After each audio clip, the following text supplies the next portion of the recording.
farmácia promove. Hoje agradecendo a professora doutora Ana Rita.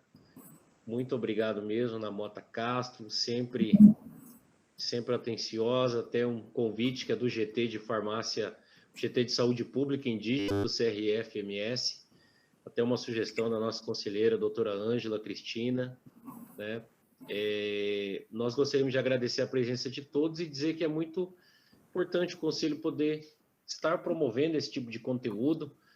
É um conteúdo aí durante a pandemia, nós sabemos, né, que o alvo é Covid-19, coronavírus, mas é importante que tanto profissionais quanto a comunidade acadêmica estejam aí se atualizando, né, porque esse vírus aí vem cheio de novidades, é um vírus que fez mudar o nosso dia a dia, a nossa rotina, nossa humanidade, na verdade. E o Conselho está tentando aí, na verdade tentando, mas com bastante êxito, promover esse tipo de atividade. Então, até para falar em nome do Conselho, muito bacana que nós estamos aqui com a presença do Dr. Flávio Shinzato, ele que é o presidente do Conselho Regional de Farmácia aqui do Estado, é um profissional que atua na área da análise clínicas e tem acompanhado toda essa evolução, tem debatido, tem levado o nome do Estado do Mato Grosso do Sul a nível de Brasil, e nós estamos conseguindo comprovar que aqui no Mato Grosso do Sul tem excelentes profissionais atuando, tanto na docência, quanto ali na linha de frente também, promovendo atendimento. Então, vou passar a palavra para o Dr. Flávio Shinzato, que é o presidente do Conselho Regional de Farmácia.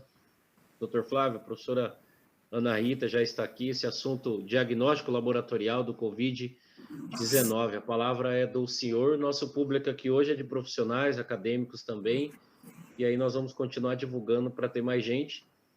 E muito bacana quem entrou aqui também conosco, pode dar até uma boa noite daqui a pouquinho, é o Dr. Renato Finotti, que é o vice-presidente do Conselho, responsável pela fiscalização. Então, olha que maravilha, o presidente e o vice do Conselho participando hoje à noite. Vamos começar com o Dr. Flávio Shinzato. Doutor, boa noite. Boa noite a todos. Professora Ana Rita, que já conheço de Renato aí, sempre uma excelente profissional. E em seu nome, hoje, especial, parabenizo a todos os farmacêuticos professores. No Dia dos Professores, vocês que são responsáveis por formar os futuros profissionais da nossa categoria e outros profissionais dos outros níveis, independente, porque nós temos muitos filhos de professores que participam do nosso conselho, que hoje são farmacêuticos e assim por diante. Então, externo a vocês parabéns, uma felicitação pelo Dia do Professor. Eu também agradeço no seu nome a participação, o aceite do convite do GT, né, de forma que esse novo modo de a gente transmitir conhecimento pode atingir vários quilômetros de distância, como o Dene disse, a nível de Brasil, e com isso o Brasil está vendo que nós temos farmacêuticos de excelência no nosso rol, independente da atividade ou segmento que atua. E o CRF não ia ficar aquém disso sem divulgar esses profissionais. Dessa forma, a assessoria de imprensa, a assessoria da editoria, sempre tem esse intuito, esse papel de fomentar e aumentar muito mais esse prestígio desse profissional. Porque o farmacêutico é um profissional de excelência no seu ramo de atividade, independente do segmento, e ele se dedica muito à sua área. E os outros professores estão vendo isso. E o momento da pandemia provou que o farmacêutico faz a diferença, atuando na farmácia, nos laboratórios, no segmento hospitalar, mudando protocolos, ajudando em legislações, prevenções e botando a mão na massa, literalmente. Vocês aí da Ana Rita, trabalhando junto com a Fiocruz, a universidade, aí, fazendo diagnóstico rápido, precoce, implantar uma rotina para atender a demanda da nossa sociedade, aí, a toque de caixa, um laboratório de biologia, de tecnologia avançada em menos de 40 dias, tecnicamente, né? Foi um desafio. O Conselho, no que pôde ajudar, a gente pôde fazer, em parte de legislação, a gente participou nesse sentido, e eu vejo que nós podemos contribuir sempre juntos. Nosso lema, inclusive, é um CRF forte, se a gente ficar unido. Então, a união faz a força. E a pandemia mostrou que nós, unidos, podemos vencer esse momento. Então, dessa forma, eu parabenizo a vocês pela forma de estar aqui buscando um conhecimento nesse assunto tão atual e tão cheio de dúvida.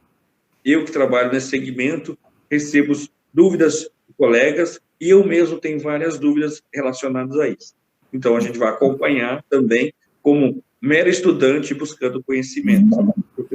Então, Dende, dá um andamento aí, bom evento para todos, e que o CRF está aqui sempre à disposição de vocês para promover conhecimento e provar para a sociedade que o farmacêutico está aqui onde ela precisa.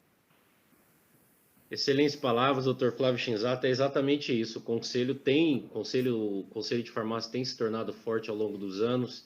Isso é importante até a comunidade acadêmica tomar conhecimento, porque vai entrar no mercado, precisa de uma instituição forte que esteja junto, né? Então vamos para as suas considerações aqui, uma palavrinha de boa noite do nosso vice-presidente, doutor Renato Finotti, que é o responsável pela fiscalização também, e tem atuado aí nas ações para elevar a nossa profissão farmacêutica. Doutor Renato. Olá, boa noite a todos, boa noite, doutora Ana Rita. Para nós do CRF é um prazer, né? Mais uma live com um assunto extremamente importante, e assim como o Flávio falou, a gente tem, por mais que a gente já esteja passando por essa pandemia há mais de 6 meses, né, as dúvidas em relação ao diagnóstico correto laboratorial para a Covid-19 ainda é muito grande, né? Muita gente tem essas dúvidas. Eu acho que, tenho certeza que essa live é extremamente pertinente, né, para a gente poder tirar essas dúvidas, alinhar melhor essa questão do diagnóstico, né? E é mais uma ação do CRF através do GT de Saúde Pública e Indígena, e com uma professora de peso que vai com certeza poder trazer muita informação, tirar grandes dúvidas. Então, para nós, o CRF é uma satisfação muito grande poder desenvolver e apresentar aos nossos farmacêuticos mais uma live de tão grande importância. Então, mais uma vez, muito boa noite a todos que estão aqui participando, né? Aproveitem bastante, tirem o máximo de dúvida, e a gente vai estar aqui junto acompanhando. E, mais uma vez, agradecendo a doutora Ana Rita por ter aceito o convite e estar participando dessa live com a gente. Um grande abraço a todos e boa noite. Bem-vindos a todos. Professora Ana Rita, a palavra é com a senhora, então. Obrigada. Eu queria primeiramente agradecer, né, o convite, a lembrança do meu nome, da gente estar ali na bancada. É importante também, né, divulgar um pouco do nosso esses meses. Eu acho que eu perdi a conexão. Nós estamos te ouvindo falhando. Oh, meu Deus. Tá perdendo a conexão, não sei por quê. Então, primeiramente, eu agradecer, né, espero corresponder às expectativas de tantas perguntas, que a gente tem pergunta, né, para o SARS-CoV-2 do que respostas, e eu espero que a gente tenha um bom bate-papo. Também, né, estendendo as palavras do Flávio, parabenizar todos os farmacêuticos, professores, que ensinam a cada dia, né, um pouco do que sabem. Então, a gente pode começar, falar um pouquinho para vocês eu acho assim, que podia ser no formato de pergunta-resposta, vocês podem me interromper, não tem problema, acho que muitas pessoas também não vão poder ficar até o final para poder tirar suas dúvidas, então eu estou à disposição, tá, para poder responder, vocês podem interromper, não tem problema nenhum. Eu vou ficar com essa tela grande, e aí muitas vezes eu não consigo ver o chat, então qualquer coisa vocês me dão um alô, tá bom?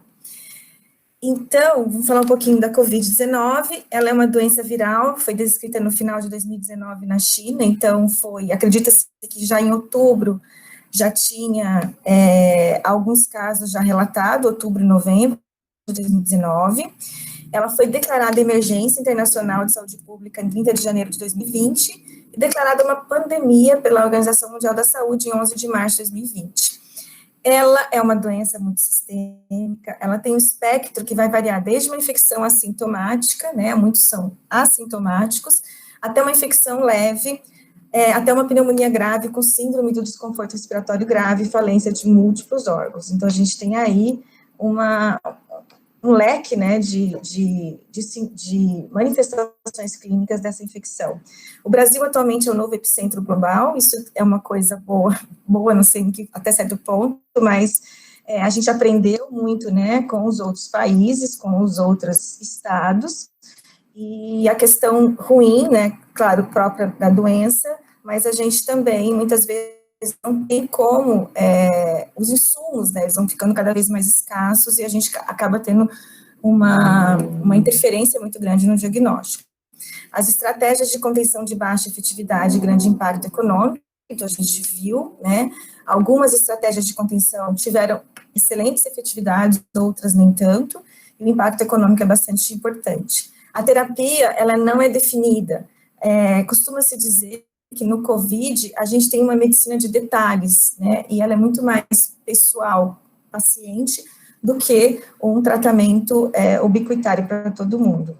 E as vacinas estão em desenvolvimento, a gente não tem uma terapia definida, a gente não tem vacina, e já existem um número bastante grande de vacinas em desenvolvimento, tanto em fase 1, fase 2 ou fase 3.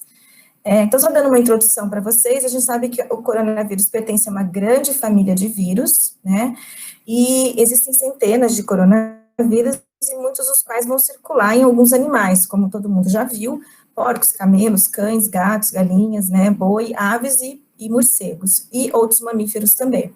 Então, dentro dessa família, nessas centenas de coronavírus, a gente vai ter 7 subfamílias, dentro das subfamílias do beta, a gente vai ter 7, tanto beta quanto alfa, que causam infecção no ser humano. Desses 7, a gente vai ter 4 que vão causar doenças leves ou moderadas, e os 3, que a gente vai falar daqui a pouquinho para vocês, e principalmente do SARS-CoV-2, que podem causar doenças leves até doenças fatais, tá? A gente sabe também que como esse coronavírus está presente em diferentes, né, espécies de animais, algumas vezes esses vírus vão pular, né, que a gente jump over, que também é um evento chamado de spillover event, podendo causar, então, doenças, ok? Então, a gente tem os 3 que podem causar doenças mais severas e até mesmo fatal, é o SARS-CoV, o MERS-CoV e o SARS-CoV-2, né, que primeiramente recebeu o nome de 2019, novo coronavírus. Só para relembrar um pouquinho, o SARS-CoV, ele surgiu em novembro de 2002 e causou o SARS, que é a síndrome respiratória aguda severa, e desapareceu em 2004. Já o MERS, né, que foi transmitido pelo reservatório animal, que é o camelo, ele foi identificado em 2012 e continua ainda causando surtos esporádicos e localizados, principalmente no continente asiático. E agora o SARS-CoV-2, né, que causa também, que é um coronavírus que pode causar uma síndrome respiratória aguda severa, que foi descrita na China em dezembro de 2019.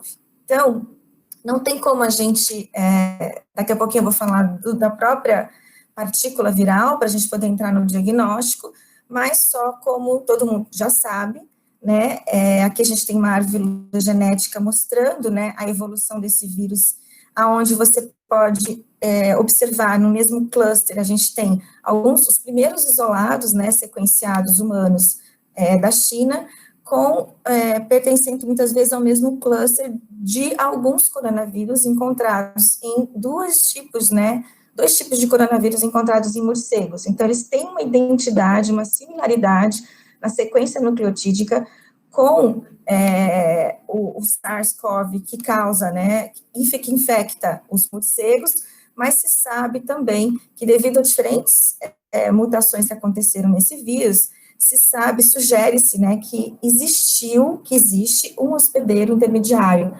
que pode ser o pangolim ou o civeta, e hoje a gente sabe que é o civeta. E esse SARS-CoV-1, a diferença do SARS-CoV-1 para o SARS-CoV-2, apesar desses eventos que aconteceu de uma espécie para outra, foi suficiente para acontecer uma mutação no domínio de ligação receptor, que a gente chama de receptor binding domain, né?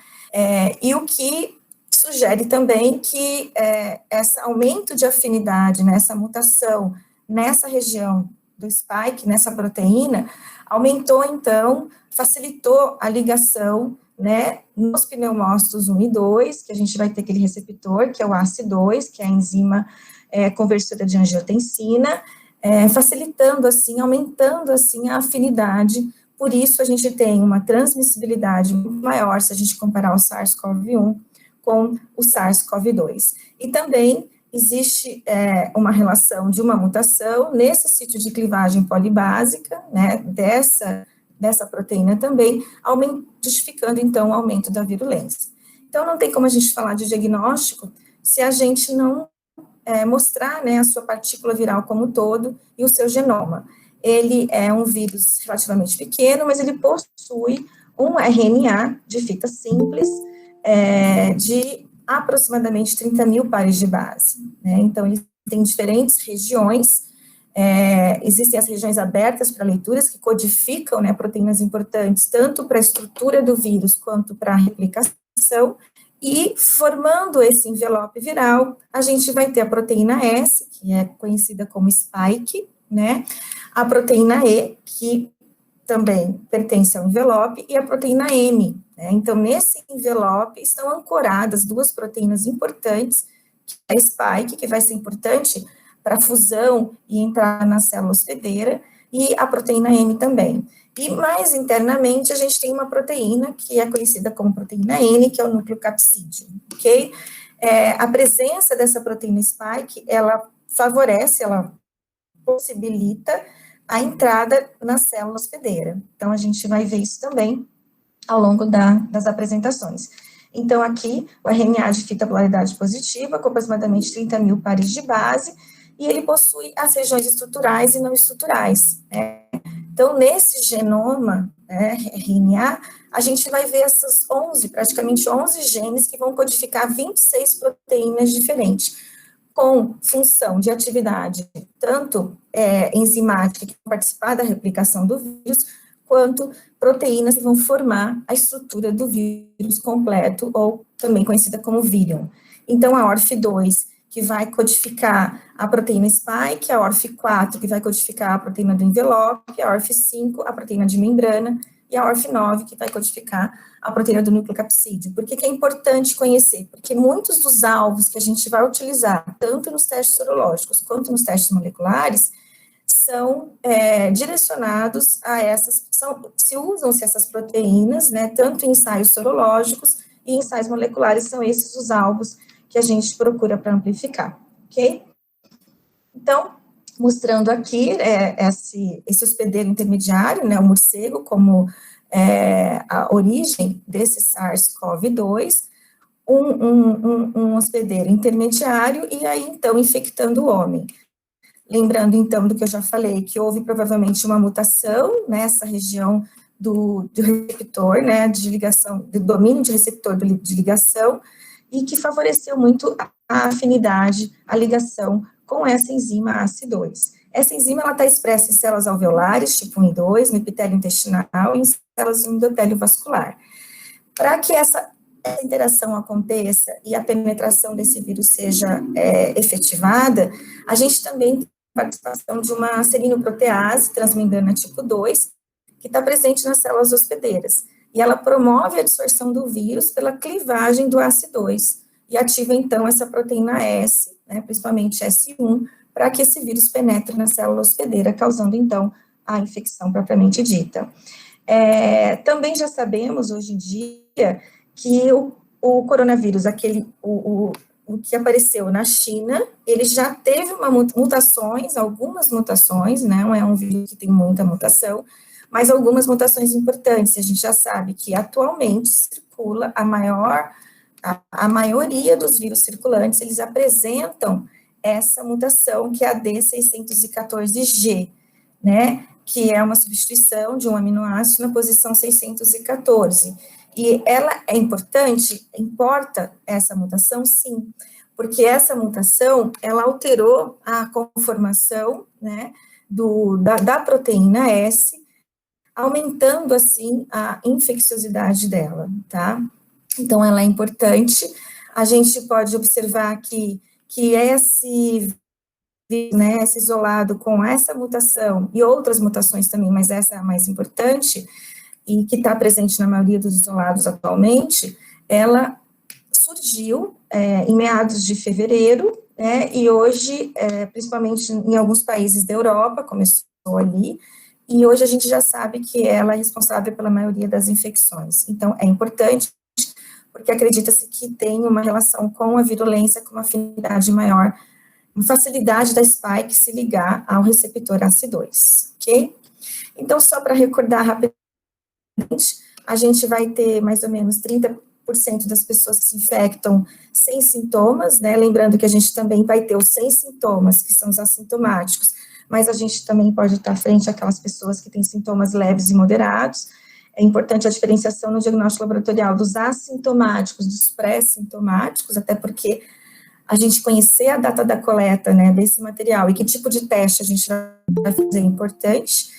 55%, então, tem sintomas leves a moderados, 10% vão ter sintomas severos e 5% podem apresentar sintomas críticos, podendo evoluir até para óbito. E essa letalidade, ela varia de acordo com a manifestação clínica desse paciente. Lembrando que os assintomáticos, que podem chegar até 50% dos casos, eles são responsáveis por 12% das infecções já relatadas. E só para lembrar também que o período de incubação varia de 2 a 14 dias, com uma média aí de 4 a 5 dias, para o aparecimento dos sintomas. Rapidamente também, a gente sabe que a história natural da infecção pelo SARS-CoV-2, ele tem manifestações clínicas respiratórias, né, na maioria das vezes, e não respiratórias para alguns pacientes que vão evoluir para infecção em outros órgãos do organismo do indivíduo infectado. Então, como a gente já dividiu, já viu que alguns pacientes vão ter sintomas leves e outros podem ter manifestações mais graves e precisar, né, de uma internação hospitalar.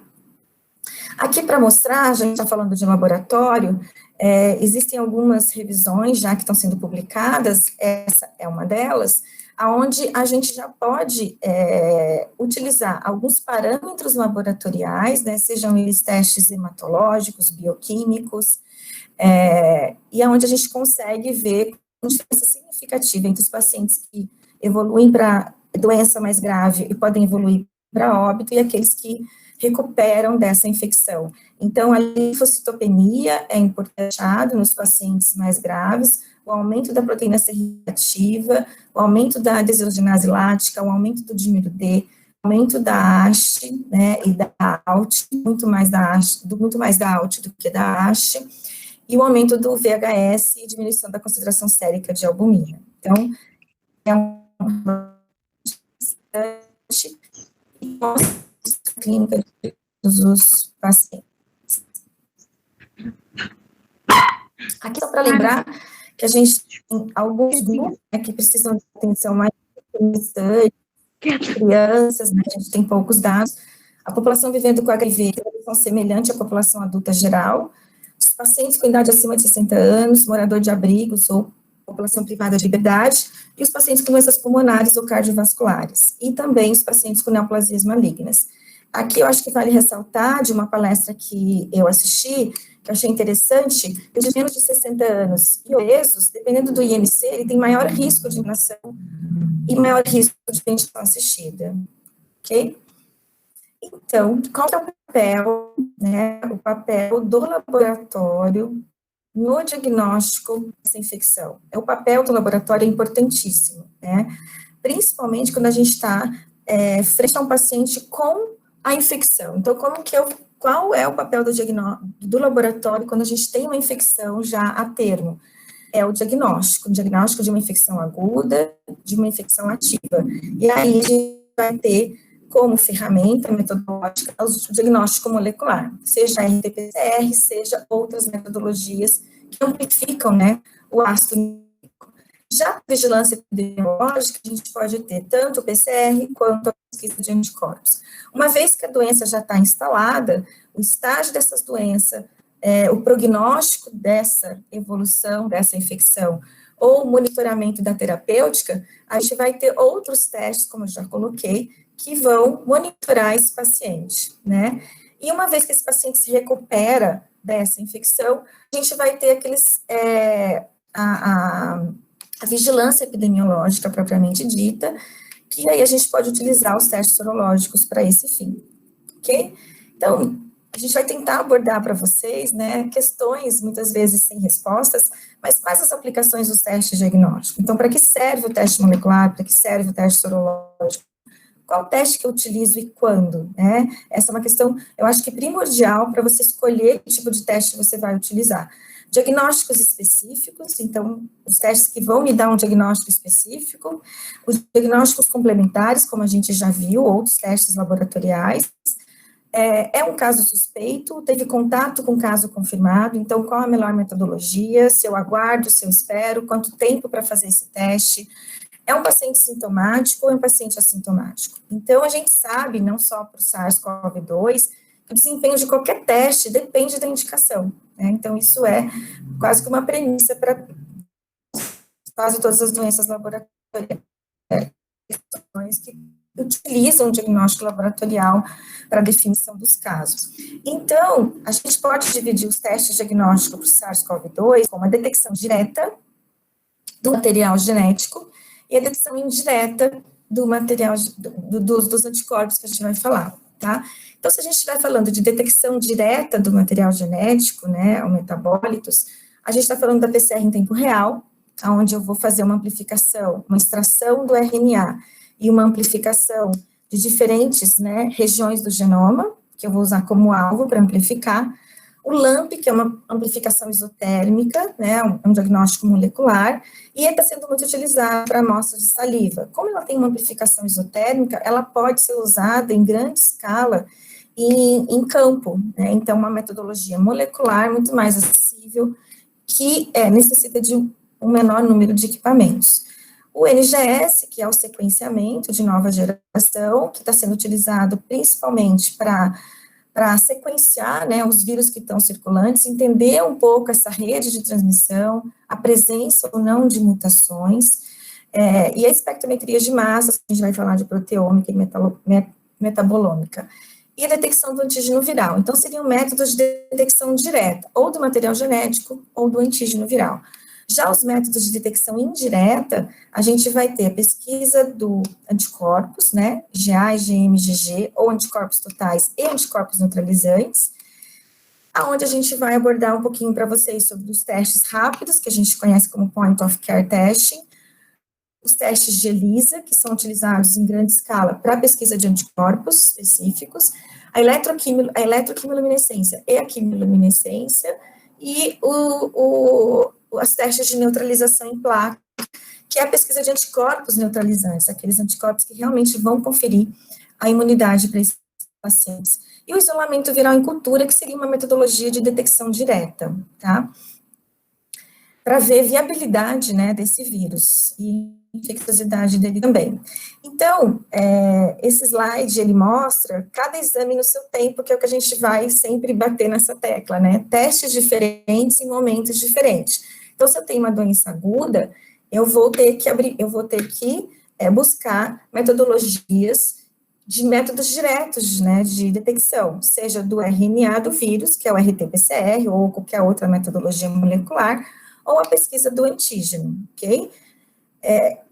E se a fase da doença for de convalescência, a gente, então, vai buscar anticorpos, IgA, IgM, IgG, ou mesmo anticorpos totais. Então, mostrando aqui que eu tenho períodos em que eu posso utilizar os métodos moleculares, a pesquisa do antígeno e a pesquisa dos anticorpos, que vão englobar os testes sorológicos, ok? Então, por que usar os métodos moleculares? Quando ele pode ser utilizado? Quais as aplicações dessa metodologia?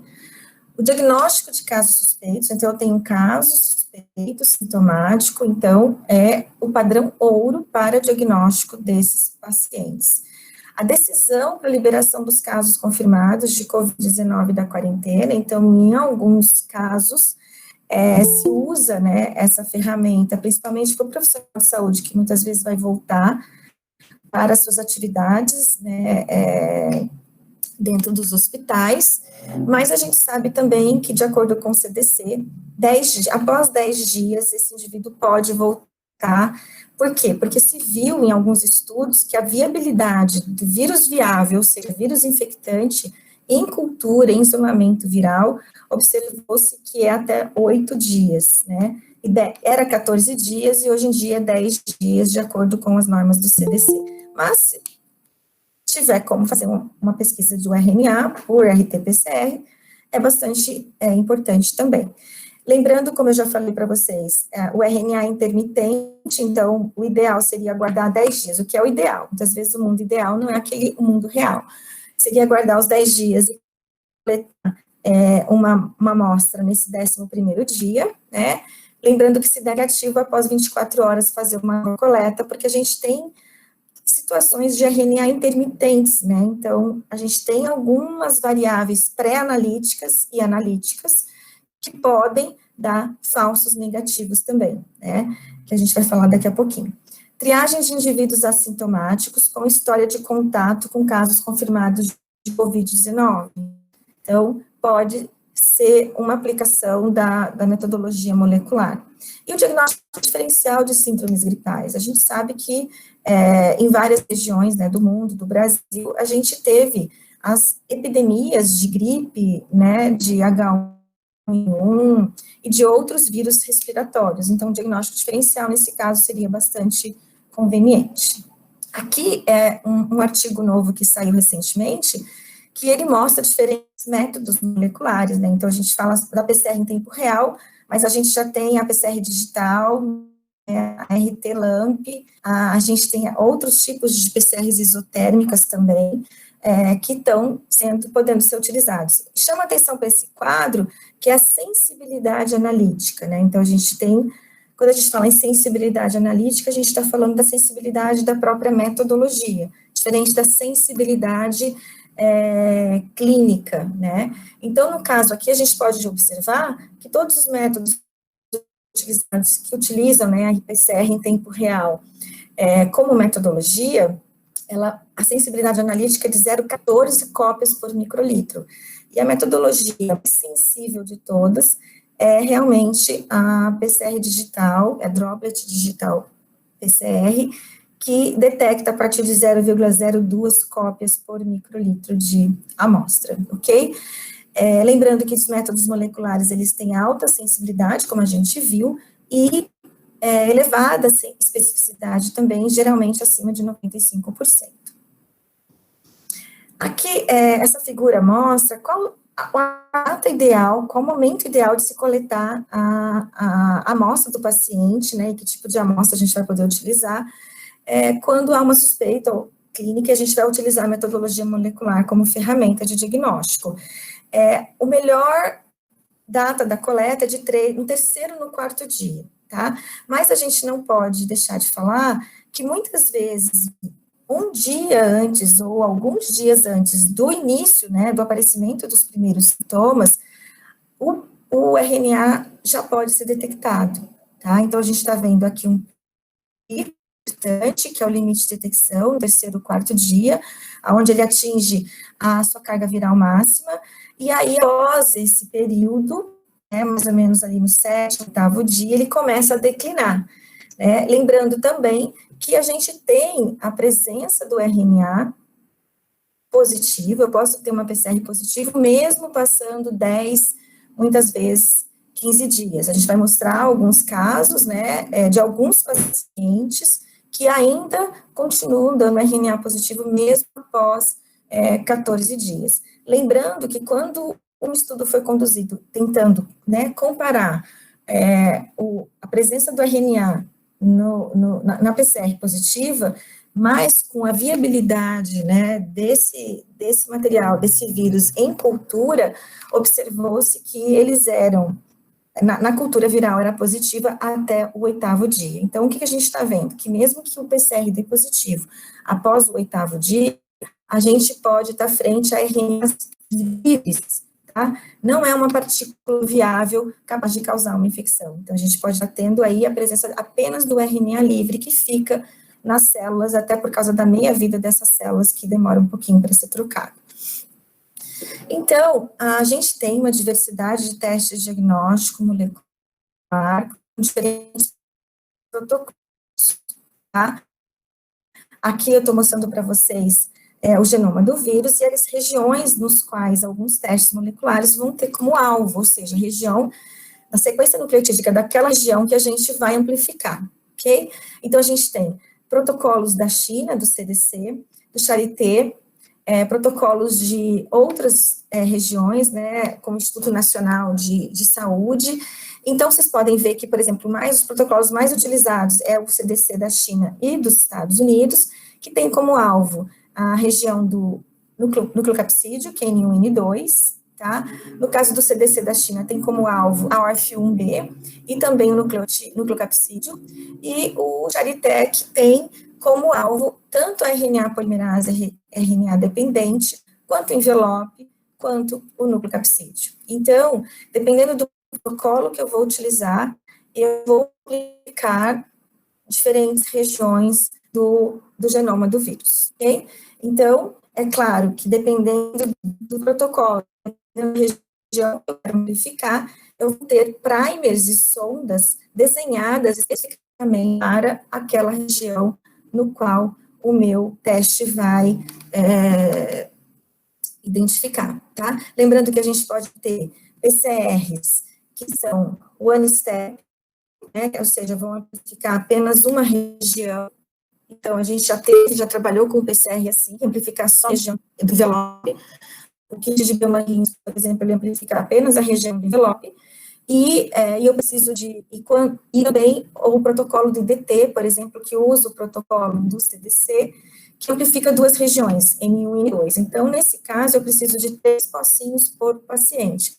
A gente chama de one step, né, porque a gente vai precisar amplificar alvos separados. Agora, quando a gente fala em multiplex, um mesmo pocinho conseguiu amplificar diferentes regiões, ok?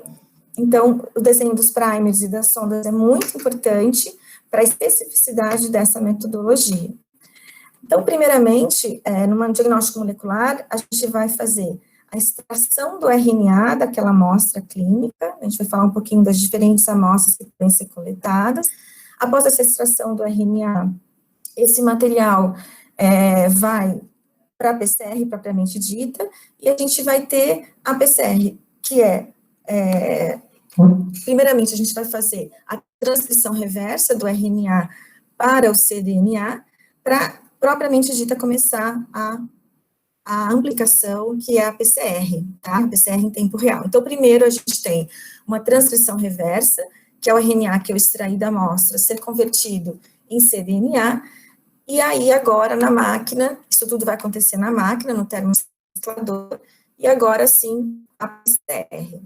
Então, uma vez que eu tenho um RNA, ele vai ser o alvo para a PCR acontecer. Então, nesse mix que eu vou preparar, eu preciso ter a transcriptase reversa, que vai converter o RNA em DNA, em cDNA, desculpa. Eu tenho que ofertar nucleotídeos, né, o A, o T, o G e o C. Eu tenho que ofertar o primer reverso e o primer forward, a sonda, que é super importante, que vai dar especificidade também, junto com os primers, para o alvo que eu quero amplificar, e, obviamente, a DNA polimerase. Isso tudo vai para um termociclador, onde a gente vai ter a transcrição reversa primeiro, e depois inicia a PCR com os ciclos, né? E cada ciclo tem 3 fases, que é a fase de denaturação, as fitas são separadas, isso tudo por temperatura, por gradiente de temperatura, e no segundo momento, o anelamento, onde os primers vão encontrar a sequência, né, nucleotídica complementar, e a sonda também, e a cada fita que se forma, quando a DNA polimerase, por exemplo, chega perto dessa sonda, desse probe, né, que tem um quentin e um reporter, que são 2 fluoróforos, enquanto o quentin está próximo ao reporter, que é a sonda, né, da forma como ela vem, é como se o quentin absorvesse toda a fluorescência do reporter. Então, existe uma fluorescência basal, que não é concentrada. Então, enquanto eles estão juntos, essa fluorescência não é emitida numa concentração suficiente para ser detectada pelo aparelho. Quando essa segunda fita é formada, né, a DNA polimerase vai inserindo o nucleotídeo complementar à fita molde, à fita mãe. Quando ela chega perto dessa sonda, então essa sonda ela é quebrada e aí é emitida uma fluorescência. Isso acontece em tempo real. Então, cada amplificação ocorre a emissão de um sinal de fluorescência que a máquina detecta, ok? E aí a gente vai ter no final, mais ou menos, a gente tem um número de ciclos, dependendo do protocolo, e cada protocolo também estabelece o seu limite, né, de corte, a gente chama. Abaixo de 40 ciclos é positivo, acima de 40 ciclos é negativo, ou 38 ciclos, 36 ciclos, então depende de cada protocolo. E o que seria esse CT? Uma vez que a gente já estabeleceu um threshold, que é uma limite, uma linha, né, de limite ali, quando a minha amostra atinge esse threshold, né, ela vai emitir essa fluorescência. Então, quando você tem um número de cópias suficiente para que essa fluorescência atinja esse valor de corte, a gente está falando, esse ponto é chamado de CT, tá? Ou CQ, também como é chamado mais diferente. E aí a gente pode entender que quanto mais cedo, menor o número de ciclos que eu preciso para atingir esse ponto, maior a carga viral. Então, eu precisei de poucos ciclos para atingir esse ponto, eu ultrapassar esse threshold, então é sinal que a minha carga viral inicial era maior do que aquele paciente que vai atingir esse CT lá pelo 30, 32 ciclos. Tá? Então, quanto menor o número de ciclos de replicação necessários para detecção, maior a quantidade, maior a carga viral na sua amostra. Ok? Então, a gente pode ver aqui nesse slide, no de baixo, na figura de baixo, aquele vermelhinho, ele atingiu um CT menor, de 14, então, provavelmente não, ele tem uma carga viral maior do que o verde, né, que precisou de 28 ciclos para atingir esse sinal, ok? Então, rapidamente, a gente tem a coleta de tratos respiratórios alto e trato respiratório baixo, né, então, aquela coisa, o que coletar em que momento? Quando a gente tem uma infecção aguda, né, como a gente está falando, até o 7º, 8º dia, é importante que se faça essa coleta para o diagnóstico molecular. Lembrando que a gente pode usar o swab nasofaringiano e o swab orofaringiano. A gente tem várias coisas para discutir em questão do swab, de rayon, de algodão, né, então se viu até pela falta da escassez desses materiais, a gente passou do rayon para o algodão e não encontramos nenhum tipo de problema. O meio de transporte viral também, foi feito um estudo publicado recentemente que ele comparou, né, o meio de transporte viral específico para transporte viral comparado ao PBS. Então, também, em relação a custo-benefício, a gente pode tranquilamente usar o PBS. É claro que o tempo de conservação dessa amostra nesse meio vai variar também de acordo com substâncias antibacterianas que a gente vai estar colocando nesse meio de transporte. Então, o swab nasofaringiano e o swab orofaringiano são coletados 2 swabs, né, da nasofaringe e um swab da orofaringe. Do trato respiratório baixo também podem ser coletados escarros, lavados e tirados alveolares, traqueais, broncotraqueais e biópsias pulmonares. A gente sabe também que as fezes, elas estão sendo utilizadas para aqueles pacientes que ficam um período muito grande, né, de internação, então, elas podem ser utilizadas para diagnóstico também, ou esse paciente procurou o serviço após 8, 10 dias, e aí ele já evoluiu para uma manifestação clínica mais grave, e muitos hospitais têm outros materiais, principalmente materiais de trato respiratório baixo, que vão apresentar nesse momento uma sensibilidade muito maior do que o material de trato respiratório alto. Urina, saliva, sangue total e materiais de autópsia. Então, tem várias publicações já utilizando a saliva, né, como uma metodologia alternativa e menos invasiva, obviamente. Então, a taxa de positividade nesse estudo encontrou 91,7%, mas estudou apenas 12 pacientes, utilizando a saliva, que é material bastante promissor, tá? Então, tem sido utilizado em alguns centros, e algumas publicações já mostraram que é bastante sensível também. Aqui é um trabalho mostrando,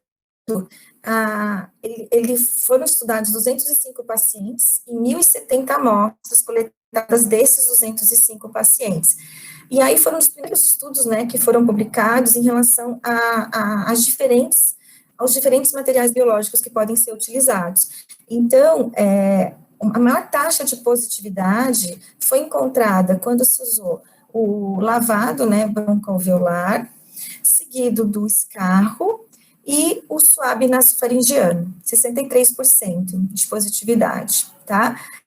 E aí, em seguida, o suave faringiano é 32%, mas a gente sabe também que se a gente somar esses dois, eu melhoro bastante a acurácia da metodologia.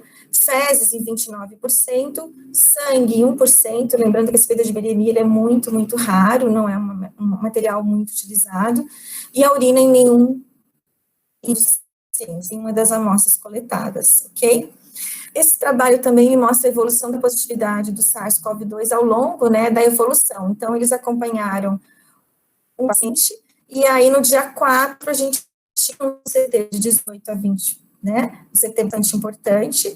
Vocês podem ver que vai passando os dias de infecção, esse CT vai aumentando, né, o que a gente pode interpretar como uma carga viral mais baixa, à medida que a doença vai evoluindo.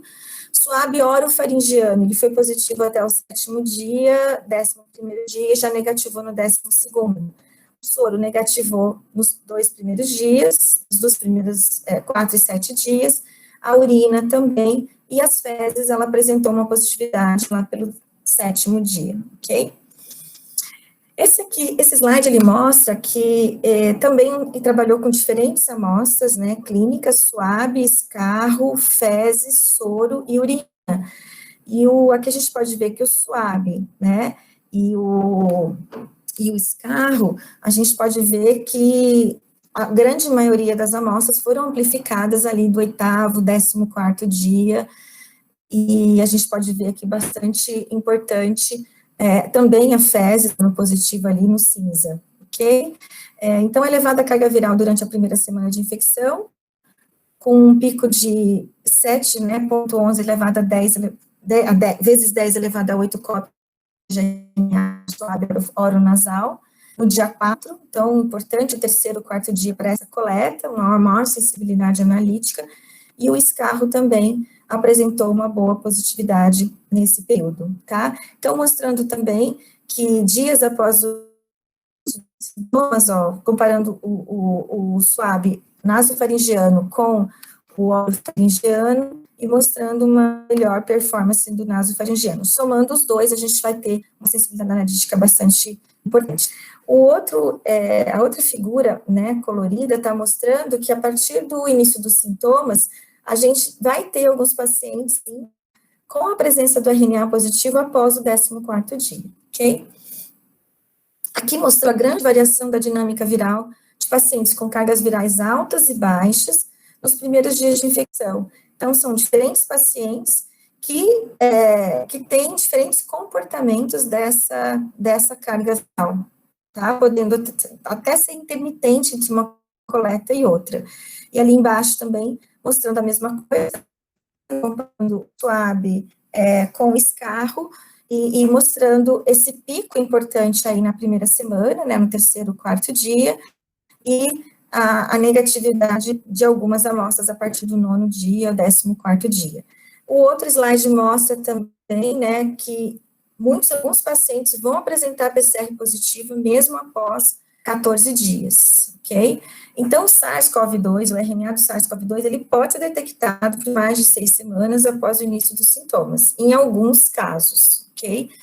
Mas a cultura viral, geralmente, ela é negativa para o SARS-CoV-2 após 8 dias após o sintoma, após o 8º dia de início dos sintomas, demonstrando o quê? Que provavelmente esse RNA que está sendo detectado após o 8º, 10º dia, na sua grande maioria, é RNA livre, partícula livre, não viável de infecção. Então, os pacientes podem ter positividade para RNA viral por algumas semanas após a remissão dos sintomas. O vírus viável em cultura geralmente não é detectado após o 8º dia de início dos sintomas, sugerindo o quê? Que a positividade dessa PCR é provavelmente relacionada, não está correlacionada com a transmissibilidade, porque provavelmente é um RNA positivo sem partícula viral viável, que a gente chama de RNA livre, ok? Aqui mostrando 2 pacientes diferentes ali em cima.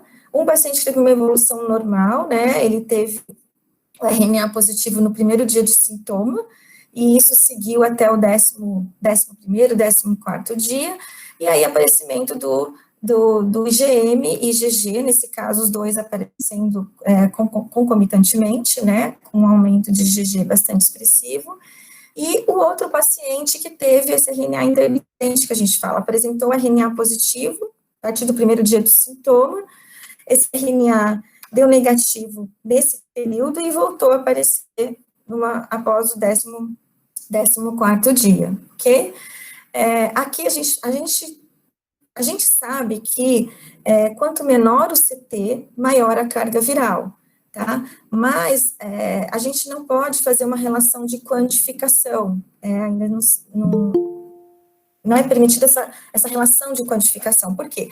Se a gente observar aqui, alguns pacientes que deram, né, positivo no CT20, por exemplo, que é considerado um CT baixo, onde a gente vai observar cargas virais altas, alguns pacientes apresentaram uma carga viral menor, né, quando a gente observa esse cinza, por exemplo, então tem lá pacientes com uma bolinha lá embaixo, onde a gente tem uma carga viral menor, e também pacientes com uma carga viral maior. E isso acontece também no CT de 30, por exemplo, onde eu tenho ali, ó, uma carga viral representativa, né, de 4.000 log, né, cópias por 10.000 células, mas também a maioria sendo uma carga viral mais baixa. Então, quanto maior o CT, menor a carga viral, mas lembrando que essa relação, ela não é tão engessada assim, ok? Eu acho que é importante observar a questão dos falsos negativos no diagnóstico molecular. Então, a gente tem que entender que existem variáveis pré-analíticas muito importantes, como a coleta. Essa coleta ela foi bem feita, foi feita por um profissional treinado, o acondicionamento dessa amostra. A gente sabe que até 72 horas esse material deve ser acondicionado de 2 a 8 graus, né, e pode ser utilizado até 72 horas, antes acreditava-se que até 48, hoje já se sabe que até 72 horas, claro, dependendo do meio de transporte, e após esse período de 72 horas, o ideal é que esse material seja acondicionado a menos 70, ok? O transporte dessas amostras também levando em consideração esse acondicionamento correto. Essa figura, ela mostra a gente tem falado para vocês, né? A gente também observa que pacientes com sintomas leves a moderados, eles vão ter uma positividade da PCR num período menor do que comparado àqueles pacientes de casos mais severos e que precisam de internação, né, em UTI, tá? Então, a gente está observando aqui, em azul, a detecção por RT-PCR num período menor, né, desses pacientes, um período menor do que comparado aos pacientes que têm uma evolução mais severa, uma apresentação clínica mais importante, tá? Então, isso também já foi demonstrado em alguns artigos, quanto mais severa a doença, maior o período de detecção do RNA nesses pacientes, seja no SWAB, seja em outros materiais ou fluidos biológicos, né? Lembrando que após 14º dia, ou mesmo após o 8º dia, é importante utilizar outros materiais desses pacientes que estão internados para também fazer o diagnóstico, ok? Então, existe uma variedade de kits de diagnóstico, com capacidade de amplificar diferentes alvos. A gente viu que eu tenho kits que vão amplificar apenas o envelope, ou o mesmo kit vai amplificar o envelope, o núcleo capsídeo e a região da S, né? Ou o kit vai utilizar a amplificação da região alvo RNA, a polimerase RNA dependente, ou a ORF1A, ou a ORF1B, tá? Então, diferentes kits para amplificar diferentes alvos, sendo que ele pode ser multiplex, ou eu vou precisar utilizar para cada paciente um alvo específico em cada pocinho da minha placa de PCR, tá? E valores de CT obtidos de pacientes graves, hospitalizados, são menores que os casos moderados, então isso tem uma relação. Os CTs são menores nos pacientes graves e a positividade persiste por mais de 3 semanas. Então, a gente vai ter mais positividade nos pacientes graves, um período maior, quando comparado àqueles pacientes assintomáticos, leves ou moderados, ok? Entretanto, o resultado positivo na PCR após 8 dias pode não refletir a presença da partícula viral viável infectante, como foi demonstrado comparando em isolamento viral. Aguardar pelo menos 3 dias após o início dos sintomas para a coleta de swab. Então, ideal é a coleta no 3º, 4º dia.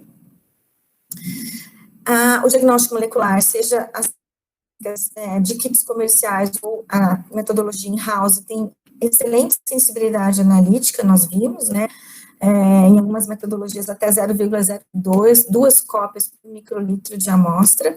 A sensibilidade diagnóstica é razoável e é variável, varia de 70% a 80%, então essa sensibilidade diagnóstica, ela vai ter interferência de fatores pré-clínicos, como coleta, né, fatores inerentes ao próprio paciente, quer dizer, quantos dias de sintoma esse paciente está, ele é sintomático, ele é assintomático, então essa sensibilidade, ela é mais variável quando comparada à sensibilidade analítica. Como eu já falei, essa sensibilidade diagnóstica, ela vai variar de acordo com a forma como foi coletada essa amostra, o tempo da doença, como foi transportada e acondicionada essas amostras. Então, são algumas variáveis pré-analíticas que podem interferir na sensibilidade diagnóstica.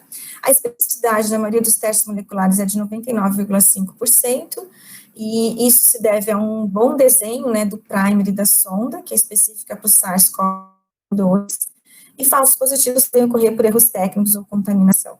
Considerar a sorologia como ferramenta auxiliar para diagnósticos em casos tardios. Então, eu tenho um paciente que já passou do 7º, 8º dia de sintoma, e aí eu posso, nesse momento, considerar o diagnóstico sorológico como uma ferramenta auxiliar nesses pacientes, ok?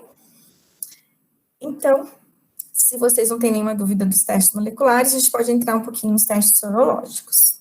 Alguma pergunta? Eu vou voltar aqui para o chat. Tá tudo bem?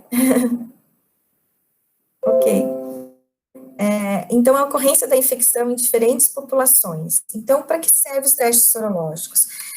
Para eu verificar a ocorrência da infecção em diferentes populações, né? A OMS e a OPAS, ela não considera os testes sorológicos como ensaio diagnóstico, então não deve ser utilizado para diagnóstico, né, na maioria dos casos.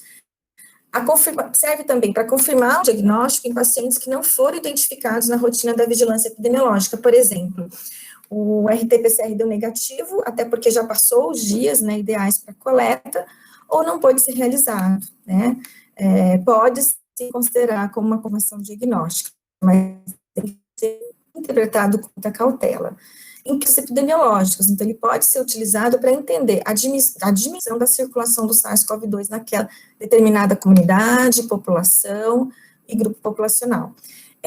Serve para estudos de soroprevalência, é importante para a saúde pública esses estudos, para entender a proporção da população que pode estar protegida contra infecções no futuro, ok? Essa figura ela é bastante conhecida, então ela mostra, né, a variação ao longo do tempo desses testes, tanto os moleculares quanto os sorológicos, e a gente pode observar que a detecção do anticorpo, ela pode, né, o aparecimento, a produção desses anticorpos podem iniciar já na 2ª semana, né, de infecção, sendo que a sua sensibilidade analítica é importante a partir do 14º dia. Okay? O que tem se visto na literatura e na experiência clínica de alguns laboratórios e alguns hospitais é que alguns pacientes vão apresentar, por exemplo, podem ser negativo para a IgM, já apresentar IgG primeiro, a IgG aparecer primeiro que a IgM, ou não aparecer IgM e a IgG já estar positiva. O que se observou também foi que em pacientes leves, né, com doença leve ou moderada, ou pacientes assintomáticos, o aparecimento desses anticorpos, seja ele da classe IgG ou IgM-IgA, é mais tardiamente. Então, após o 14º, às vezes até após o 28º dia. E pacientes internados mais graves, com uma evolução clínica mais grave, o aparecimento desses anticorpos é mais precoce, ok? Comparado a esses pacientes com uma evolução mais leve e moderada. Esse foi um dos primeiros estudos que surgiram dos pacientes infectados na China, e ele observou que o perfil dos anticorpos específico para o SARS-CoV-2 é semelhante ao SARS-CoV-1, tá? Com esse pico aí na segunda semana, né, tanto IgG quanto IgM, e detectada uma reatividade contra o núcleo capsídeo, dos anticorpos contra proteínas do núcleo capsídeo, e C-terminal da proteína spike, em 83% dos pacientes investigados. Altos títulos detectáveis de IgM, indicando fase aguda da infecção, e a IgM permanecendo mais que um mês, muitas vezes. E a IgG aparece logo depois da IgM, persistiu elevada, indicando resposta imune humoral contra o SARS-CoV-2. Esse outro estudo, ele é mais recente, ele estudou 30.576 indivíduos, né, em Iceland, na Islândia, e a resposta humoral presente em 91,1%. Então, é um dos que mais, uma população bastante importante. 91% dos pacientes que tiveram COVID tiveram a presença de uma resposta humoral. E essa resposta foi detectada, esses pacientes estão sendo seguidos até hoje, mas quando foi publicado esse artigo, eles tinham sido seguidos por 4 meses. Então, mantendo a presença desses anticorpos por 4 meses ou mais, ok?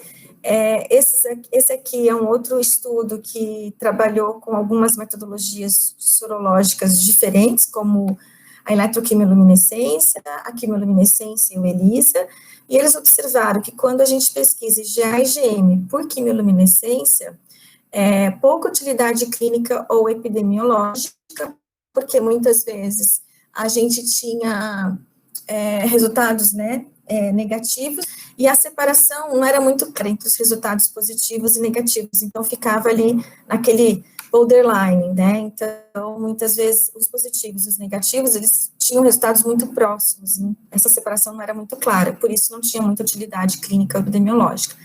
E a ocorrência de resultados falsos positivos também, que foram observados, claro que muito menor do que nos testes rápidos, né. E a IgG, quando detectada por ELISA ou ECLIA, a elevação foi mais tardia nos casos mais leves, como a gente já viu, comparado aos casos mais graves, que o aparecimento é mais precoce, tinha uma sensibilidade razoável, e o anti-S, né, os anticorpos contra a proteína S, ou seja, o seu kit tendo como antígeno a proteína S, é mais sensível do que quando você utiliza o glucapsídeo como proteína antigênica. E a menor ocorrência de falsos positivos também, e ele separava muito melhor, mais claramente, os positivos dos negativos, ok? A gente não pode falar de teste sorológico sem falar de valores preditivos, prevalência na população. Então, foi observado, quando você faz a detecção do IgA, que a especificidade para detecção utilizando métodos sorológicos como ELISA, eletroquimioluminescência, era de 96%, tá? Mas você tem que levar em consideração a prevalência da população, né, naquela região. Então, se eu testar 1.000 indivíduos e a prevalência da população for de 1%, eu vou ter aí 40 casos de falsos positivos, né? Já para IgG, a especificidade encontrada foi de 98%. Se você testar 1.000 indivíduos, numa região que a prevalência é alta, 10%, por exemplo, eu vou ter 67 falsos negativos. E quando a prevalência é 1%, eu vou ter 20 falsos positivos. Então, lembrando também do valor preditivo positivo muito relacionado à prevalência da infecção na população estudada, ok? Esse trabalho, ele é bem interessante porque ele mostra, o que a gente vai ver isso também em testes rápidos, que a pesquisa dos anticorpos totais mostrou uma melhor sensibilidade do que quando comparado por ELISA, né, do que quando comparado utilizando ELISA separado testes para IgM e para IgG. Então, a sensibilidade foi maior quando se utilizou método ELISA pesquisando anticorpos totais, ok? Isso no 0,7, até os 0,7 dias, 64% de sensibilidade, e essa sensibilidade foi aumentando, obviamente, 8, 14 dias, 15, 29 dias, atingindo aí 100%, que foi maior do que quando você estuda separado IgM e IgG. Esse estudo aqui, ele mostrou, nas duas figuras, né, uma é a relação da amostra com cutoff, e o outro é só a densidade ótica. Mostra que o que a gente já falou, que nos pacientes críticos, né, os pacientes mais graves, eles apresentam títulos mais elevados de anticorpos quando comparado aos pacientes não críticos. Então, a positividade é muito maior, ok?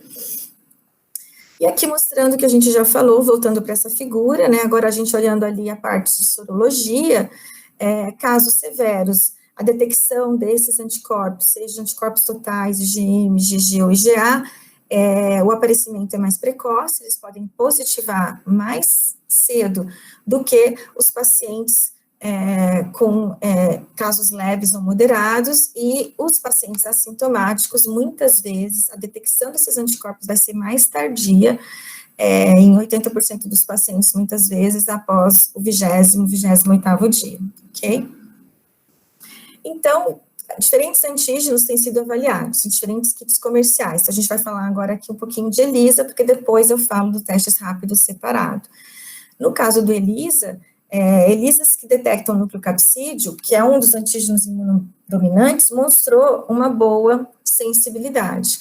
Mas, testes ELISA que utilizam, né, como antígeno-alvo a proteína S da spike, a glicoproteína spike, tanto a RBD, que é a região, né, de domínio de ligação, receptor de domínio de ligação, esse imunógeno, ele é potencial para induzir anticorpos neutralizantes e específicos. Portanto, esses testes, eles são mais sensíveis do que aqueles testes que utilizam outros alvos antigênicos.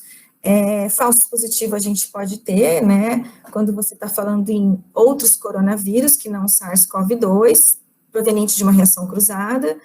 A questão da IgM também, alguns testes para falso positivo, e outros interferentes específicos, como anticorpos heterófilos, por exemplo. Lembrando que a soroconversão, quando a PCR é positiva, né, então, quando eu tenho uma soroconversão, mas antes eu já tinha uma RT-PCR positivo, indica o quê? Uma resposta tumoral específica, tá? Então, eu estou vendo ali aquele momento da soroconversão, esse paciente foi acompanhado. A resposta sorológica característica de pacientes assintomáticos e oligossintomáticos ainda é desconhecida. Existe um gap aí para a gente entender um pouquinho, algumas publicações estão saindo, para a gente entender o comportamento desses anticorpos nos pacientes assintomáticos ou oligossintomáticos. E a presença de anticorpos pode não conferir imunidade, porque nem todos os anticorpos são neutralizantes, isso a gente já sabe, né? Então, para a gente saber que é um anticorpo neutralizante, teria uma técnica específica, que é a neutralização, o teste de neutralização em placas. Então, recordando, IgM detectável após o 7º, 10º dia do início dos sintomas, e a soroconversão, em vários estudos, aconteceu em todos os pacientes entre a 3ª e a 4ª semana do início dos sintomas. Então, a partir do 14º dia, a maioria das pessoas vai apresentar positividade, primeiro para IgM e para IgG, mas lembrando que, muitas vezes, esse curso, ele não é muito claro na infecção pelo SARS-CoV-2, e está muito relacionado também com a evolução clínica do paciente. IgM começa a diminuir, atinge seus níveis mais baixos na semana 5, e praticamente desaparece na semana 7. E o IgG persiste por mais de 7 semanas, então a gente já viu aquele estudo de Iceland, que 4 meses aí de positividade de IgG. Quando a gente usa o teste ELISA para detectar IgM e IgG, ele apresentou uma especificidade maior que 5% quando comparado com outras metodologias, tá? Então, uma especificidade 5% maior do que os outros testes. Pacientes com sintomas leves e moderados têm maior chance de possuir anticorpos neutralizantes. E esses títulos não têm relação com a evolução clínica, ok? Falar rapidamente, está acabando, dos testes rápidos, que são os point of care testes. É um desafio, né? A Anvisa liberou em ritmo acelerado muitos testes, né? Lembrando que ele é um teste qualitativo, que a gente chama de teste binário, é positivo ou negativo, né? A garantia de fornecimento desses testes, então, precisava liberar, né, precisava fazer esses testes rapidamente para poder garantir o fornecimento para a população, e é importante a definição dos desenhos de validação. Então, esses testes devem ser validados, porque muitas vezes a especificidade e a sensibilidade que aquele fornecedor está colocando ali, né, naquela bula, não, muitas vezes, corresponde com a sensibilidade e a especificidade de vida real nos pacientes testados. E os cuidados com o armazenamento, com a manipulação e com o operador, ele é operador dependente, lembrando que é importante que se tenha uma dupla checagem, ok? Vários trabalhos foram, né, publicados, observando a performance, né, qualitativa desses testes imunoensaios cromatográficos, né, e a gente observa uma limitação na validação dessa metodologia, sensibilidade maior quando o teste foi realizado em soro plasma em relação ao sangue capilar, isso já foi provado, já faz algum tempinho. A reprodutibilidade é limitada, então, dependendo do teste, muitas vezes ele não reproduz, a precisão dele é um pouco deficitária, e o NCQS monitora e fez o monitoramento pós-mercado da qualidade dos dispositivos para o diagnóstico de Covid-19, e ele observou uma diferença entre os parâmetros de validação desses métodos, como sensibilidade, especificidade, valor preditivo positivo e negativo, diferente do monitoramento pós-mercado de alguns desses testes, tá?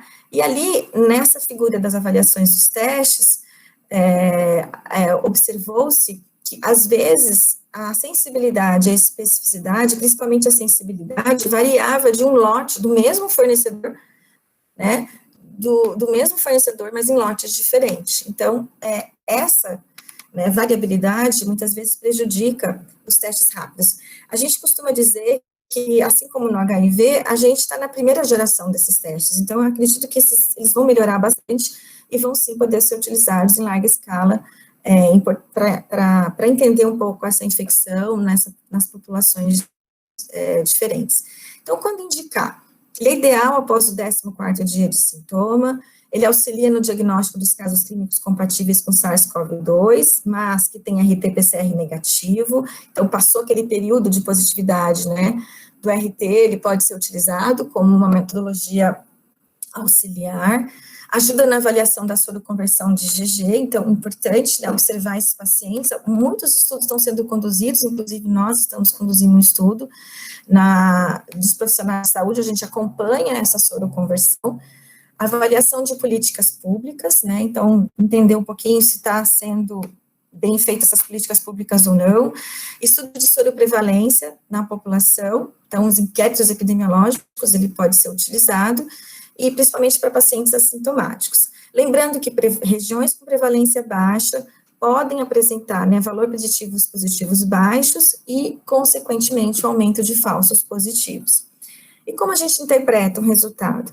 IgG positivo indica contato com vírus ou soroconversão, lembrando que imunidade não é garantida, então é muito errado as pessoas acharem que o IgG positivo num teste rápido vai te garantir imunidade, as medidas de segurança precisam ser mantidas, IgM positivo isoladamente não deve ser usado como diagnóstico de infecção aguda, porque a gente tem falsos positivos nos testes rápidos, né? Então, dependendo desses testes, a variabilidade dos parâmetros de validação é muito grande.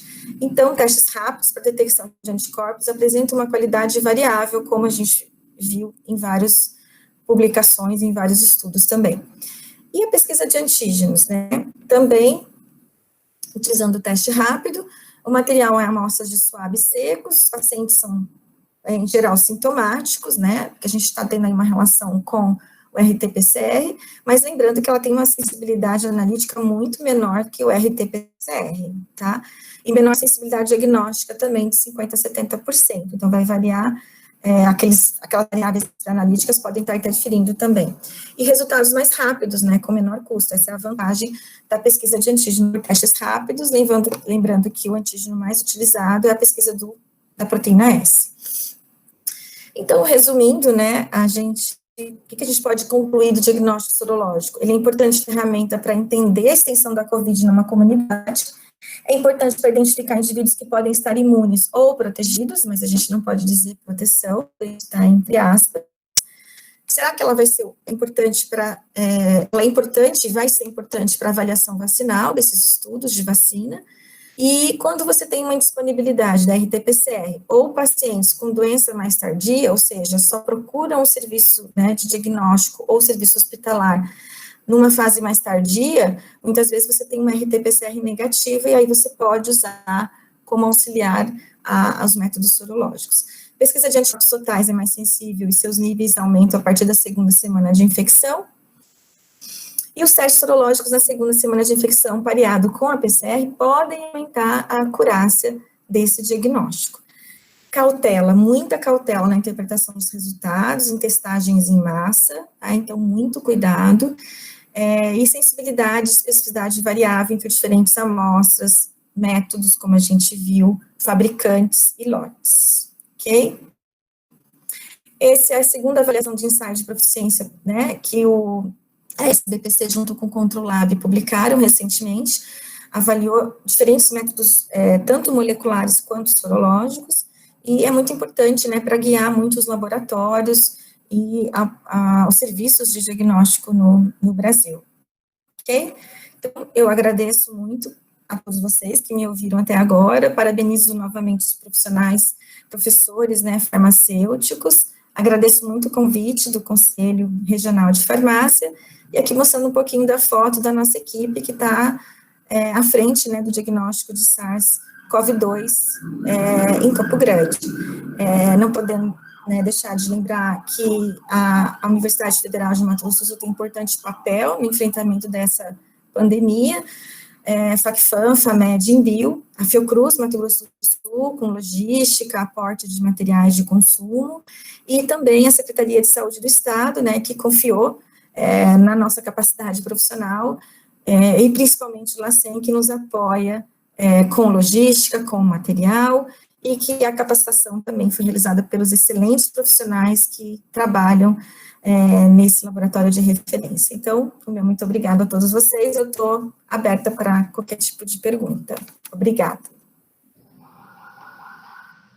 Excelente, pessoal, excelente, professora, apresentação. Alguém gostaria de fazer alguma pergunta? Enquanto o pessoal não se manifesta, eu vou passar aqui para o Dr. Renato Finotti, vamos inverter agora, o Dr. Renato Finotti faz considerações, e o Dr. Flávio pode estar provocando o público aí para alguma pergunta, ou fazendo algum questionamento também, e depois o Dr. Flávio faz o encerramento junto com a professora. Dr. Renato. Bom, vamos lá. Eu deixei de falar, assim, não coloquei vacina, porque não era objetivo, mas a gente vai ter a questão do papel do laboratório também nas questões de reinfecção. Então, se alguém tiver alguma dúvida, posso, né? Doutora Ana, a gente, pelo CRF, só tem a agradecer, né? Realmente foi,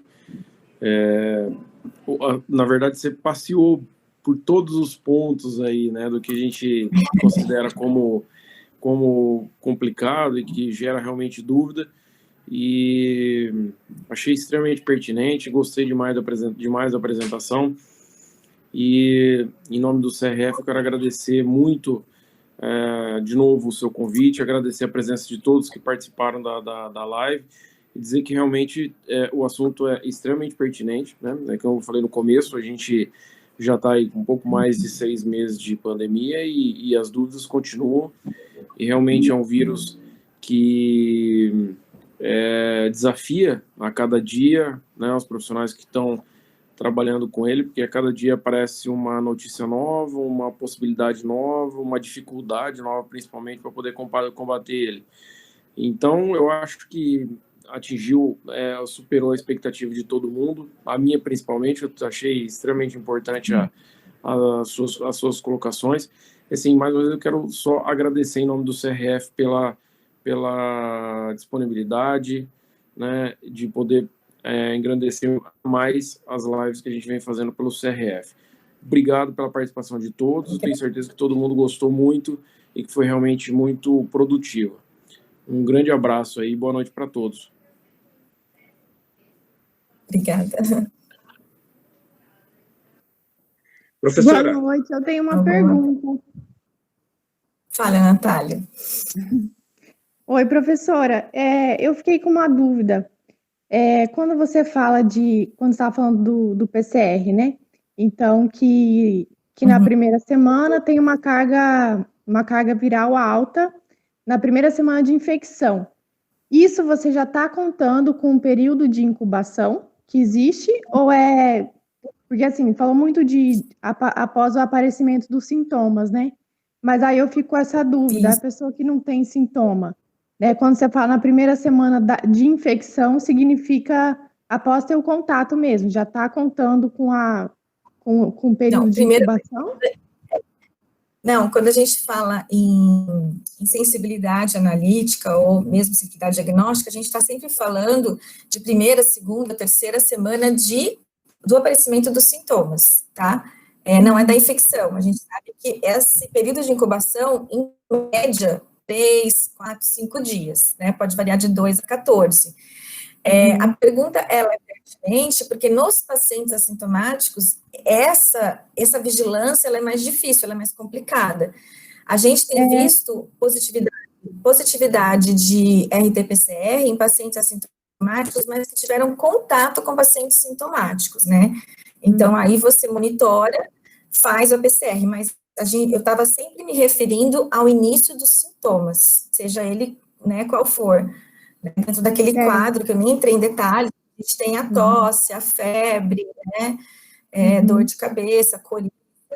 Então, assim, sempre a PCR, ela vai ser útil até o 7º, 8º dia do início dos sintomas, né, por isso que a gente tem esse drive, que é o drive-thru, tanto é que quando você vai fazer, para poder fazer o agendamento para coleta, eles até perguntam, né, até o 7º, 8º dia eles fazem a coleta, porque a chance de você ter um verdadeiro positivo é muito maior.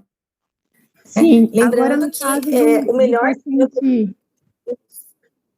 assintomático é sempre, tanto para sorologia quanto para molecular, é um gap que a gente tem, né, então, o ideal seria a gente ter dinheiro para fazer RT-PCR de todos os assintomáticos, né? Ou acompanhar uma população. E a gente tem um estudo agora com os profissionais de saúde que só assintomático que entra no estudo. Vão ser 12 coletas no intervalo de 14 dias de cada um. Então, a gente vai ter algumas respostas, sim. Eles fazem a PCR e fazem a sorologia.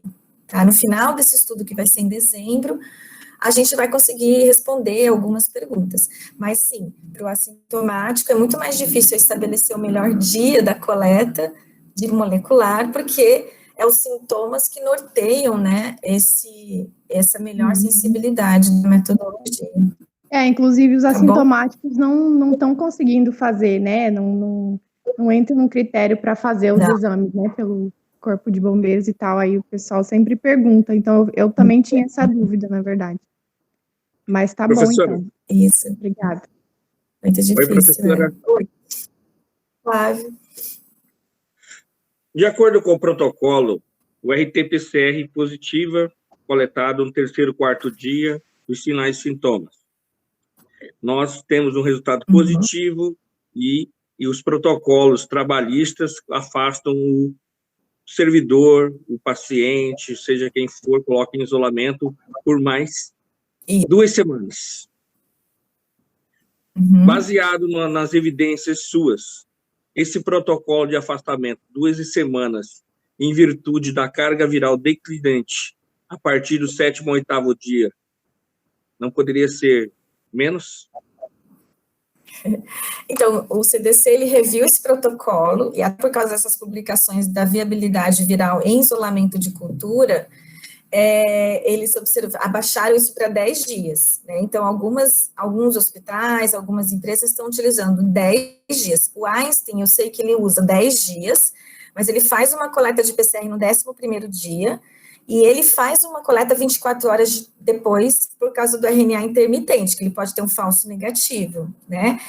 E mesmo que agora, se deu positivo, a gente pode estar à frente com uma grande chance de um RNA de partícula viral livre, né? Isso foi comprovado que até a maioria dos pacientes que tinham PCR positiva após o 8º dia não eram viáveis em cultura, eles eram viáveis apenas até o 8º dia.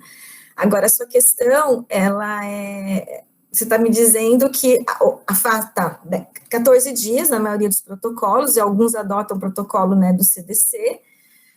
E o que eu posso te dizer é que esse RNA, ele pode ser, sim, um RNA livre, uma partícula viral não viável para causar infecção. Quem não pode fazer o PCR, né, lá no 11º dia, até pela falta de acesso a essa metodologia que é muito cara, o ideal é aguardar os 14 dias. Então, eu sei que algumas empresas esperam 14 dias, mesmo família, né, para sair do isolamento, da quarentena, esperam os 14 dias e retornam normalmente. Isso se não tem nenhum aparecimento de sintomas. Tá. Outra pergunta na minha prática, que eu colho mais ou menos de 10 a 15 pacientes no dia a dia aqui do laboratório. Inclusive, tem uma porcentagem muito grande que não responde sorologicamente, conforme a senhora falou, né? Mesmo com todos os sinais clínicos e evidências para positivado para COVID. E, muitas das vezes, eu tenho PCR positivo, eu estou com 30 casos nesse sentido, avaliando, né, só particularmente, e PCR positivo, sinais e sintomas positivos, e IgG e IgM negativos. Esse comportamento. E tive um caso de uma paciente com sintomatologia, toda coisa, perda de paladar, essas coisas, PCR negativo e sorologia IgG com 45 dias revertendo. IgG soroconversão, 45 dias, deu positivo a IgG. E a IgM não consegui detectar. Tá. Então, tá. Eu vou te responder primeiro o de... 30 pessoas deram PCR positivo, e essas mesmas 30 pessoas fizeram a vigilância, fazendo acompanhar por sorologia, era isso? Isso. As mesmas pessoas, tá. Então, e a IgG e IgM dessas pessoas eram negativos. Continua negativo. Tá. Elas eram sintomáticas, né, obviamente, procuraram o serviço para fazer o diagnóstico. Então, dependendo, elas foram internadas, muitas vezes elas tinham sintomas leves, que o aparecimento desses anticorpos a maioria das vezes, vai ser maior do que 28 dias. Essa foi uma experiência até que eu vi que aconteceu no Fleury, né, que é um laboratório também de referência em São Paulo, e os pacientes voltavam para lá para falar que tinha feito em outro laboratório, tinha dado positivo e no laboratório Fleury tinha dado negativo. Então, só que eles coletaram depois dos 28 dias. Está me dizendo que é 30 dias. E aí eu vou te dizer o seguinte, que essa resposta imune do SARS-CoV-2, ela vai ser individual, e o que a gente está vendo que tem relação com sintomatologia. A metodologia que você usou foi ELISA, foi ECLIA, foi teste rápido? Foi ECLIA. ECLIA. Então, teria que ter uma boa sensibilidade, né? Eu acho que você pode esperar um pouquinho mais e coletar uma nova amostra, principalmente IgG, né, porque pode ser que o IgM já esteja caindo, ou ele nem vai aparecer. Então, tem alguns pacientes também que fazem IgG primeiro que IgM, ou IgM não é detectada e já apresenta IgG. Então, na literatura, a gente tem tido alguns casos assim. Então, a maioria tem um curso sorológico normal após o 14º dia, aparece essa soroconversão, mas nos pacientes, principalmente assintomáticos, o aparecimento dos anticorpos vai ser mais tardio. Agora, como eles são sintomáticos leves, eu diria para você até fazer uma nova coleta e observar, né, o aparecimento desse... foi CLIA ou foi ECLIA? Eu não entendi. ECLIA. ECLIA, melhor do que o CLIA, né? Então, eu orientaria você a fazer uma nova coleta, passando esses dias, para observar essa soroconversão. Agora, pode acontecer que alguns não vão responder. Então, a gente tem alguns pacientes que não respondem, né? A gente não está nem falando de anticorpo protetor, que é neutralizante, que ativa linfócito T, né? Então, acho que seria interessante investigar esses pacientes, mas eu coletaria mais uma semana ou duas e faria uma nova coleta para ver se eles positivam, tá? Então, seria bastante interessante acompanhar esses pacientes. A outra questão é a PCR negativa, e ele tem uma soroconversão IgG positiva no 45 dias, né, que você colocou? 45 dias que ele fez GG, né? Isso. Tá. A PCR deu negativa. Em que dia que ele coletou a PCR? Segundo Até o informações, oitavo ele teve só um leve desconforto de coriza, assim, né? E aí a gente coletou no 4º dia, tecnicamente, baseado nesses sinais e sintomas, né? Entendi. E esse GG também foi por eclia. Tá. A sensibilidade, a especificidade do eclia é boa, então você dificilmente vai ser um falso positivo. A gente tem muito mais falso positivo com IgM, né, anticorpo heterófilo, fator reumatoide, essas coisas. E a PCR negativa, eu vou dizer para você que ou é um RNA intermitente, seria legal naquela época ter coletado 2, já que você tinha uma sintomatologia sugestiva, ou uma sintomatologia leve, ou uma variável pré-analítica, né, ou de coleta, mas eu acho que no laboratório, né, não é esse o caso, que você monitora todos esses viés.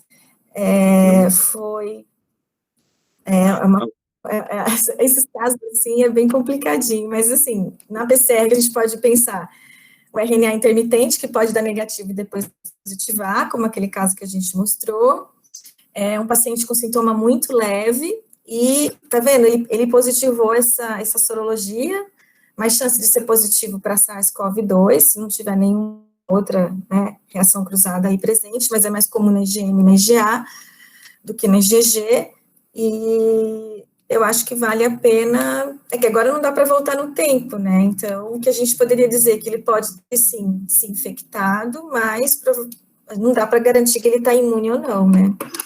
É o tal do sorologia para diagnóstico, né, então, é bem complicado mesmo, e tem muitos casos, nossa, tem casos de teste rápido, a questão também que as farmácias estão fazendo teste rápido, então, é muito importante a orientação do profissional farmacêutico, né, de saber interpretar, saber orientar esse paciente, né, já não dizer você teve SARS-CoV-2, a sua IgG está positiva, a sua IgM está positiva, você está com SARS-CoV-2. A gente teve várias experiências com teste rápido lá na universidade, que a gente recebe esses kits, né, e vai testando. Teve um dia que 5 pessoas testaram positivo para IgM. Eu não vou falar a marca do teste, né, para teste rápido. Fizemos PCR no mesmo dia de todas esses. Eram todos negativos. Então, muito cuidado com os testes rápidos para falso positivo para IgM, e o papel do profissional, né, farmacêutico, na condução desses testes rápidos em farmácia é muito importante, e deve ser interpretado com muita cautela. Então, Flávio, eu não sei se eu te ajudei ou se eu te atrapalhei, mas a PCR negativa pode ser o RNA intermitente, né, e esse GG positivo, aparentemente, é de SARS-CoV-2, você usou uma metodologia extremamente sensível, específica, né, tenho certeza que é a proteína S e o nucleocapsídeo, que são os anticorpos imunodominantes e mais específicos, e deu positivo, eu acredito que essa PCR, sim, era uma falso negativa.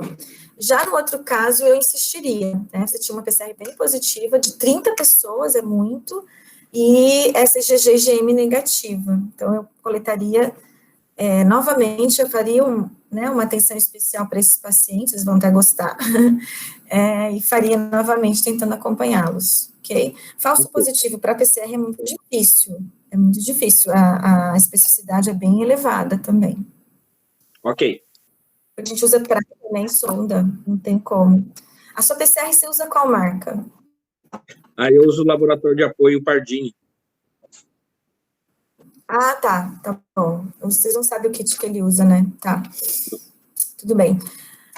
Eram CTs altos, CTs baixos? Altos. Altos.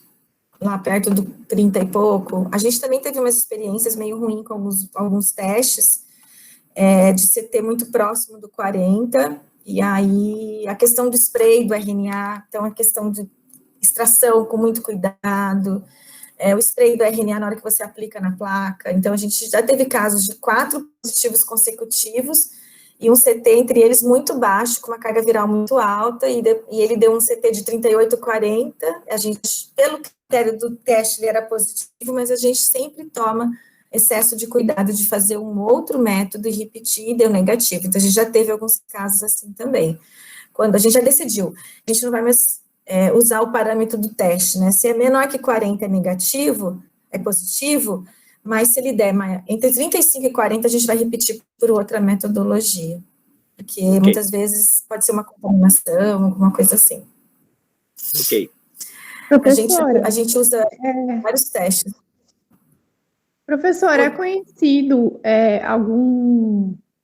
já é conhecido se, por exemplo, o fator gestante, isso interfere na produção não, né, mas assim, na detecção dos anticorpos, no aparecimento, na verdade, do IgM, por exemplo, nos testes rápidos? Porque eu tive um caso na família, ela está gestante, né? E aí, mas assim, o marido até teve contato, tudo, mas ela aparentemente não deu nada, só que assim, deu uma linha muito fraquinha no IgM, sabe? E a gente ficou com essa dúvida, assim, se pode ser uma interferência da questão de estar gestante. Pode, mas se você tem o IgM no teste rápido, é muito ruim, e dá muito falso positivo, tá? A gente tem a questão do fator reumatoide, a gente tem a questão de que ele pode causar outras infecções virais, né? Toxo, rubéola, enfim. Então, falsos positivos para IgM é muito comum nos testes rápidos, tá? Então, tem que tomar muito cuidado. No dia que ela não foi infectada, a evolução clínica da gestante, aparentemente, é tranquilo, mas o HC tem uma experiência muito grande com gestantes, né, onde você até adianta o parto para não dar nenhum problema com a criança, tá? Mas gestantes confirmadamente positivos com PCR, mas eu diria que ela é negativa. Então, esse cuidado que tem que ter. Imagina você dizer para uma gestante que ela é uma IgM positiva em teste rápido, né? Então, o transtorno que isso pode causar. Tá? E aí, a melhor forma é orientar para que faça Ok, testes. então, mais alguma pergunta, dúvidas? Eu falo demais, Flávio, tem que cortar. Só para uma coisa que eu não coloquei, a reinfecção, né? Então, a gente vai fazer um trabalho com reinfecção, lembrando que é raro os casos de reinfecção, e segundo o protocolo do CDC, para você falar que é uma reinfecção, você tem que ter um intervalo, uma PCR negativa, no intervalo de 90 dias, mais ou menos, da positiva, ter uma negativa e uma positiva de novo nesse intervalo de 90 dias. Lembrando que tem que sequenciar o vírus para ver se são vírus diferentes ou se é o mesmo vírus. Então, assim, só que agora está na moda falar reinfecção, né? E aí alguns parâmetros já foram definidos. Gente, muito obrigada, Flávio, mais uma vez estou à disposição, que vocês precisarem.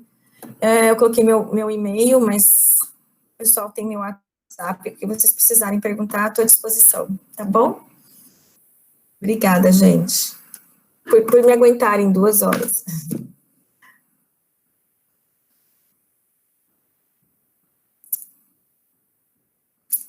Ok?